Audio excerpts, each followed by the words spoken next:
Day 8 of reviewing Instagram accounts. இன்னைக்கு நம்ம இந்த அக்கௌண்ட்டை ரிவ்யூ பண்ணலாம்.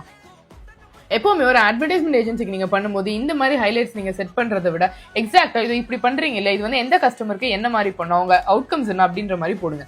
அண்ட் ரீல்ஸ்ல இப்படி நீங்க போடுறதை விட ஒரு லாங் டிஸ்டன்ஸ்ல இருந்து இதை வந்து எப்படி போஸ்ட் பண்ணுவோம், இந்த டைப் ஆஃப் ரீல்ஸ் நல்லா இருக்கு. ஆனா இதுல ஒரு ஹூக் இல்ல, ஒரு கால் டு ஆக்ஷன் இல்ல, எதுவுமே இல்லன்றதுனால ஒரு மார்க்கெட்டிங் அவுட்கமே வந்து இந்த ஆட்ஸ்ல இல்ல.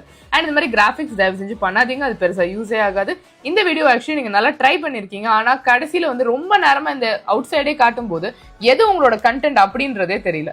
சோ உங்களோட ப்ராடக்ட்டை ஃபோக்கஸ் பண்ணுங்க, ஆனா அதே டைம்ல ப்ராடக்ட் ஃபோக்கஸ் பண்ணும்போது அதனால கஸ்டமருக்கு என்ன பெனிஃபிட்ன்றது call to actions and hooks கண்டிப்பா ஆட் பண்ணுங்க. எல்லா ஸ்ட்ராட்டஜிஸும் யூஸ் பண்றான ரிசல்ட்டே வரல அப்படின்னு நினைக்கிறீங்களா? ஒரு ஃப்ரீ வெபினார்ல உங்களுக்கு இந்த டீடைலா நான் சொல்லி தரவா? வெபினார் அப்படின்னு கமெண்ட் பண்ணுங்க. இந்த வாரம் நம்ம கண்டக்ட் பண்ற வெபினாரை நீங்க அட்டென்ட் பண்ணுங்க. எல்லாத்தையும் நீங்க என்ன மிஸ்டேக் பண்றீங்க, என்ன ஃபிக்ஸ் பண்ணணும், என்ன ஸ்ட்ராட்டஜி யூஸ் பண்ணணும்ன்றதை நான் உங்களுக்கு சொல்லி தரேன். சோ இன்னையே வெயிட் பண்றீங்க? வெபினார் அப்படின்னு கமெண்ட் பண்ணுங்க. உங்களை நான் இந்த வாரம் லைவ்ல பாக்குறேன்.